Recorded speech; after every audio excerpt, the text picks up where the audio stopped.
The tragedy of the flaking ruin. Go to the back of almost any old shed, the kind that smells of damp earth and motor oil, and you will find them. Axes with handles split at the neck, shovels wearing a thick coat of orange crust, handsaws whose teeth have been eaten back to nothing.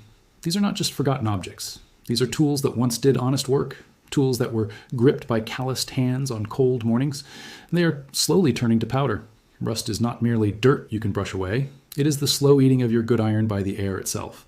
Every molecule of oxygen in the damp air is quietly taking a bite out of the metal your grandfather paid good money for. And when you stand there looking at the axe your father gave you on your first winter together, watching it flake away in your hands, there's a particular kind of grief in that. A grief most people never talk about. So what do most of us do? We drive to the hardware store. We spend $20, $30, sometimes $40 on a bottle of branded rust converter, follow the instructions carefully and watch it do. Not very much. Or we simply buy a new tool, throw the old one in the bin, and repeat the same cycle next season.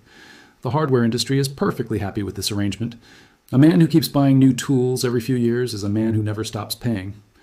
But one afternoon, just as a man was about to toss the rusted frame of his grandfather's hand plow onto the scrap heap, an old farmer leaned over the fence and said, quietly and without drama, "Don't throw that away.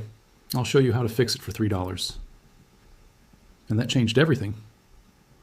The secret from the forest, the chemistry of tannin nature, is a bitter thing.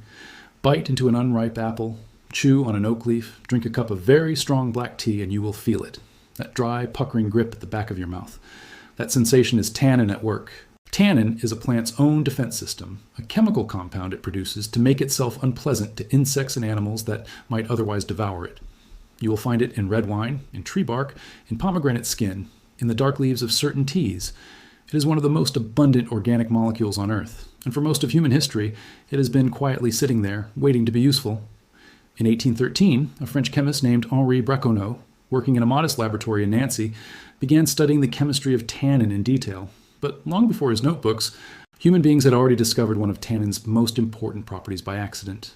The ancient craft of leather tanning, the process of turning raw animal hide into durable, supple leather, works precisely because tannin bonds powerfully with protein. Tanners soaked hides in bark and water solutions for months, and the result was leather that could last 100 years. They did not know the chemistry. They simply knew it worked. Here is what happens when tannin meets rust.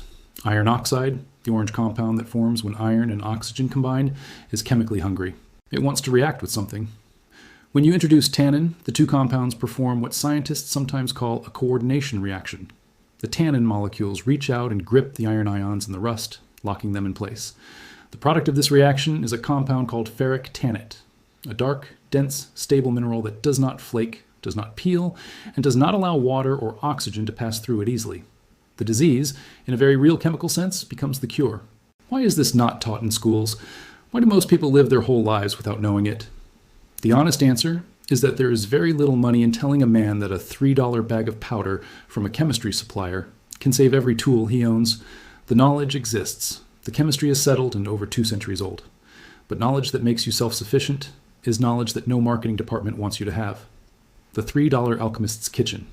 The shopping list is almost insultingly simple.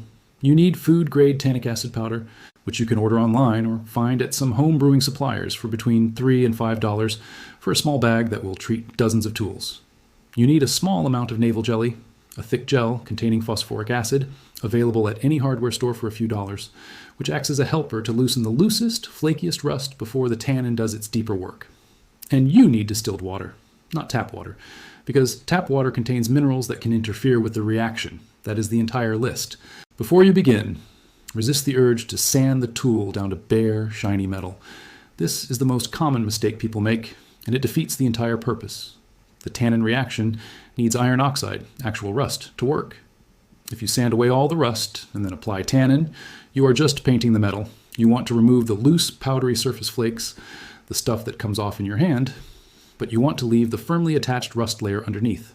That is the layer that will be chemically converted and locked in place. Mix your tannic acid powder into warm distilled water. Use roughly 1 teaspoon of powder per half cup of water, adjusting slightly depending on how heavily rusted your tool is. Stir it until it fully dissolves. What you will have in your bowl looks exactly like a strong cup of black tea. Dark amber brown, slightly cloudy, and faintly astringent if you smell it up close. This modest liquid is your rust converter. One word of respect for the phosphoric acid in the navel jelly. It is a mild acid, but it is still an acid. Wear gloves when you handle it, not out of excessive caution, but simply because your skin is not improved by unnecessary acid contact. Eye protection is also worth the 30 seconds it takes to put on.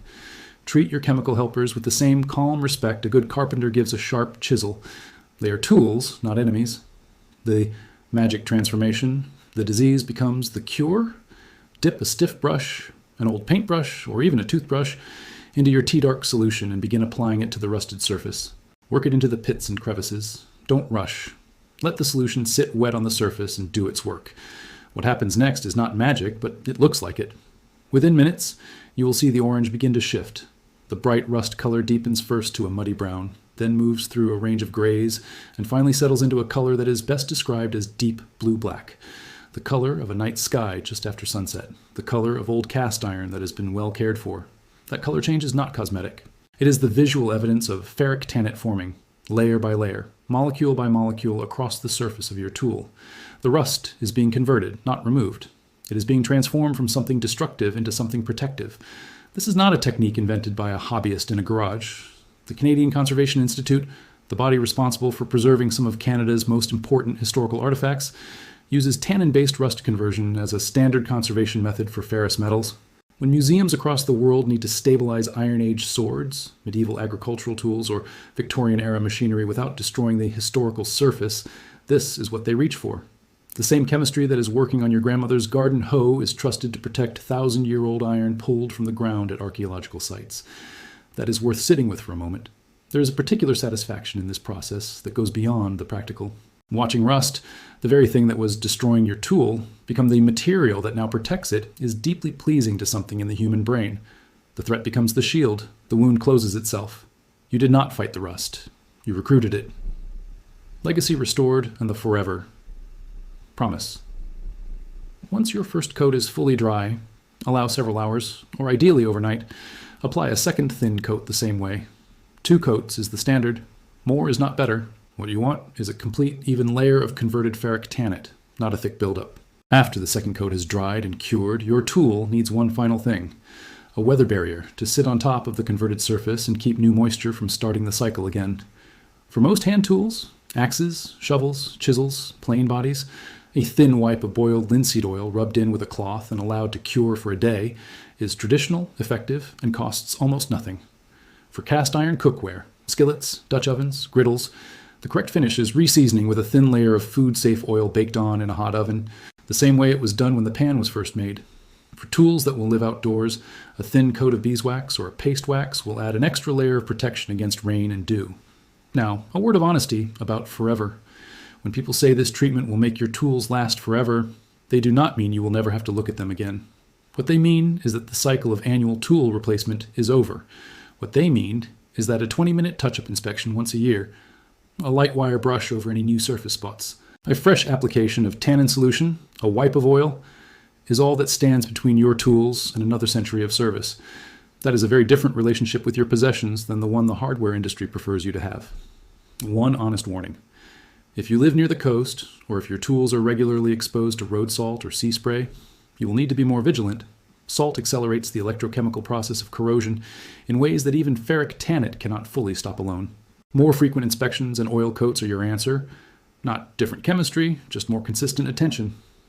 At the end of all this, the man who was about to throw away his grandfather's hand plow stands looking at a tool that is dark, sealed, oiled, and ready for work again. The knowledge that saved it was not new. It was not expensive. It was not hidden in any meaningful sense. The bag of tannic acid powder has been sitting on a shelf in a chemistry supplier's warehouse the whole time, waiting for someone to ask for it. The honest farmer knew. Now you know. Don't throw the rusty one away. Bring it back.